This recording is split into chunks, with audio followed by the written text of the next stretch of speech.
Imagina despertar un día y darte cuenta de que el mundo que conocías ya no existe, que aquella realidad que dejaste atrás antes de ir a la cama ha desaparecido.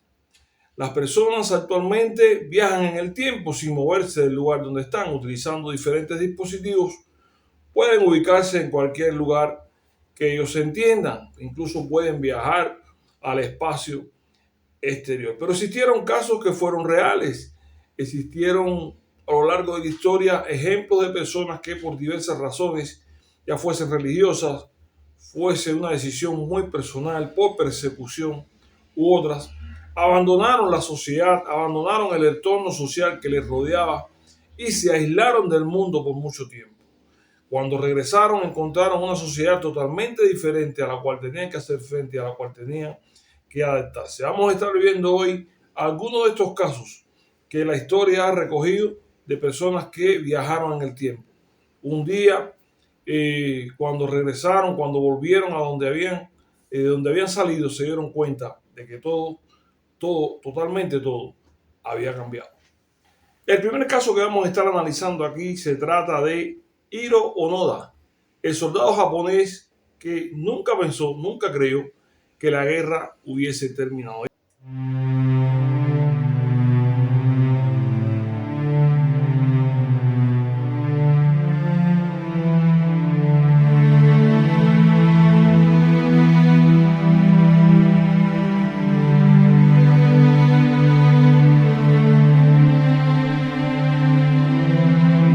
Hiro Onoda era un segundo teniente del ejército imperial japonés y en tiempos de la Segunda Guerra Mundial se une al ejército de su país para luchar por su tierra.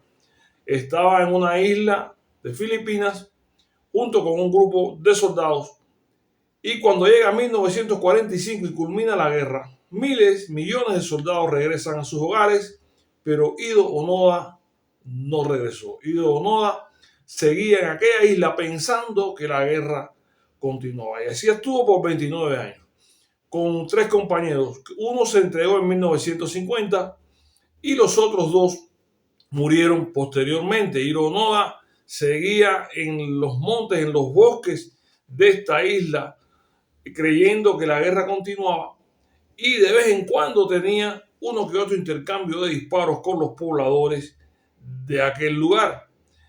Llegado un tiempo, Hiro Onoda fue encontrado por una persona que se dedicaba a hacer viajes, excursiones a estos lugares y este le propone regresar, que ya la guerra había terminado, que no era preciso que se mantuviese ahí. Onoda se negó totalmente, diciendo que no tenía una orden de su superior y por supuesto no creía que la guerra hubiese terminado, por lo que esta persona tuvo que dirigirse a Japón a ver al comandante, al jefe de Hiro Onoda o a cualquier oficial del ejército japonés para que viniesen a hablar con él y este depusiese las armas. Así fue como tiempo después vino quien había sido el oficial de Hiro Onoda, le entregó la carta como que ya estaba dado de baja del ejército, que la guerra había terminado, y fue entonces que este personaje dejó aquella isla, salió a Japón, fue recibido como todo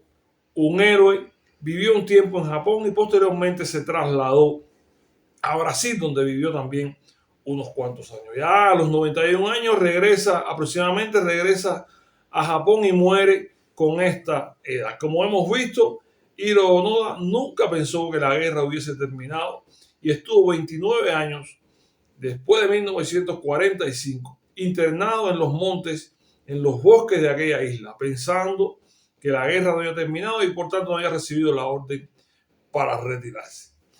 Otro de estos ejemplos es el de Christopher Thomas Knight, llamado el ermitaño de North Pond.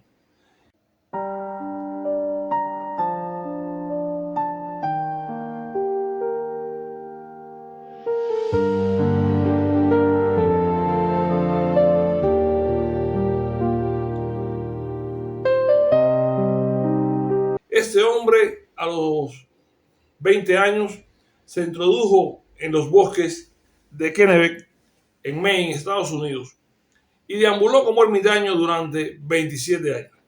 Se movía de un lugar a otro dentro de estos bosques y raramente era visto, aunque salía en ocasiones para robar y para buscar algo para sustentarse.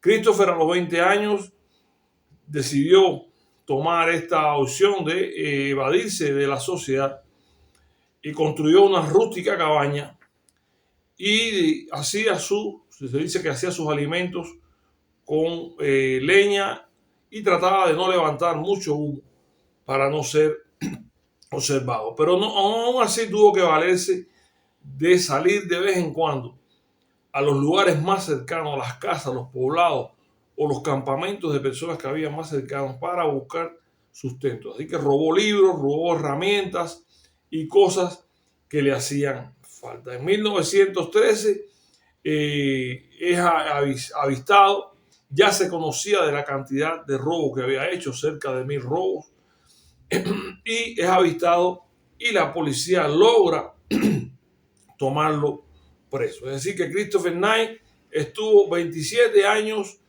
casi ausente de la sociedad, saliendo esporádicamente para cubrir ciertas necesidades. Después de eso, Christopher Knight fue enjuiciado y tuvo que pasar 7 meses en prisión por los robos que había cometido y posteriormente tuvo que pagar una suma de 2.000 pesos al Estado para que esto resarciese, ¿no?, los daños que había cometido con las personas que allí vivían. Cuenta Christopher que solamente una vez que tomó un camino para ir a robar, se tropezó con una persona y intercambiaron solamente buenos días y siguió. Nunca había tenido contacto, nunca había podido o había querido conversar con nadie a pesar de estas salidas esporádicas a lugares donde existían personas. Después de cumplir con su prisión y después de haber pago esta multa, Christopher Knight se inserta en la sociedad y comienza, ¿no?, a darse cuenta de lo diferente que había sido todo, el cambio radical que había ocurrido en estos 27 años. Aún así, se adentró en la sociedad, comenzó a trabajar y comenzó a tratar de hacer una vida lo más normal posible. En una declaración que hizo, Christopher Knight dijo que lo que más le había chocado era que, tratando de buscar un objetivo, un propósito en su vida, había perdido su identidad. Muchas personas. En 1936, un ciudadano soviético resulta muerto, perseguido por las patrullas de la Guardia Soviética. Este hombre era el hermano de Likov, un creyente, un cristiano, un patriarca de la Iglesia Ortodoxa, que cuando se enteró de lo que le había acontecido a su hermano se da cuenta de que tenía que huir. Piensa que vendrían a por él o por su familia y huye a Siberia.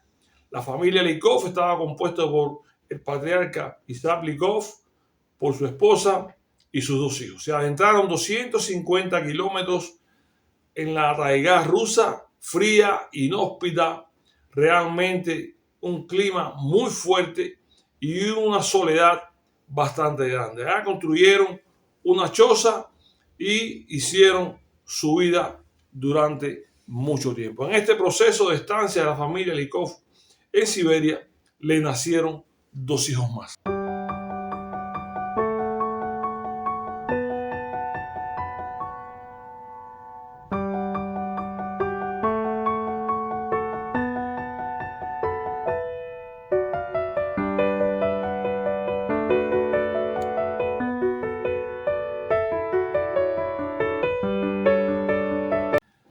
Así, pasado el tiempo, en 1978, un helicóptero con un equipo de geólogos que volaba sobre Siberia, ve en lo blanco de la nieve que se destaca una choza y personas que se movían. Quedaron impresionados e hicieron todo lo posible por bajar y ver quiénes eran. Llegaron allí, se encontraron a la familia Likov, conversaron con ellos, entablaron una amena conversación y estos le propusieron regresar nuevamente a la civilización, salir de aquel lugar tan inhóspito y tan solitario.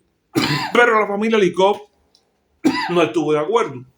Dijeron que no, que se sentían bien allí, que no había problemas, que se fuesen sin ninguna preocupación. Los geólogos se fueron en su helicóptero, pero por supuesto dieron parte de que allí existía una familia que estaba viviendo aislada en esta parte de Siberia. Durante 42 años vivió la familia Likov en Siberia. Como vemos, a diferencia de los casos anteriores, no fue una persona, fue una familia de 6 personas. Likov, su esposa, sus 2 hijos que fueron con ellos y los 2 que nacieron en este periodo de tiempo. Pasado el tiempo, fallece Likov y en 1961 fallece su esposa debido a todo este tiempo que habían estado viviendo en Siberia, todo el trabajo que había pasado, toda la dieta rigurosa que llevaban le estaba pasando factura y los años también, ya era una mujer anciana. Muere la esposa de Likov y en 1981 mueren 2 de los hijos, también por las mismas causas. Tenían enfermedades renales, padecimientos renales y otras enfermedades producto de la alimentación que habían llevado en este lugar y de las consecuencias, ¿no?, que esto había traído a su organismo. En 1988 fallece el tercer hijo, quedando solamente una hija viva ahí en ese lugar.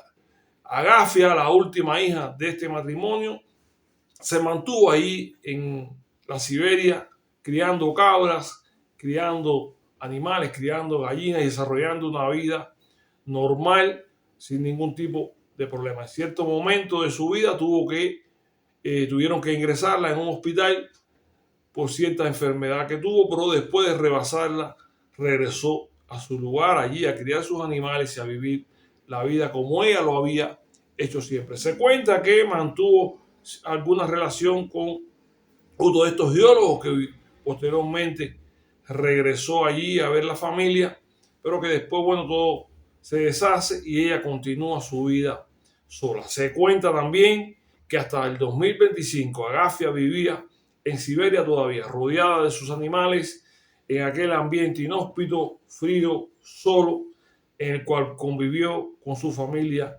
durante más de 42 años. Como hemos visto aquí, un ejemplo de una familia que sale de un entorno citadino, de un entorno social determinado y se adentra en la taigá, en la Siberia, ante todo lo fuerte que era este clima, y allí desarrolla una vida durante más de 42 años aislado.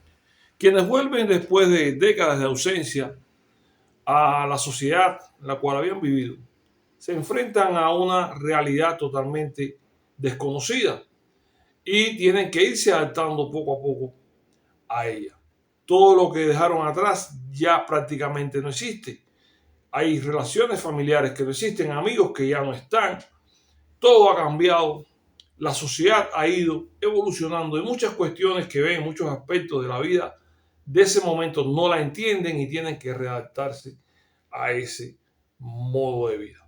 Se dice que la fascinación, el temor y a la vez el deseo de querer vivir son sentimientos muy encontrados dentro de estas personas que han estado ausentes de la sociedad. El tiempo no se detuvo en su ausencia, sino que siguió adelante y ahora ellos tienen que reajustar su dinámica de vida a una dinámica social totalmente diferente.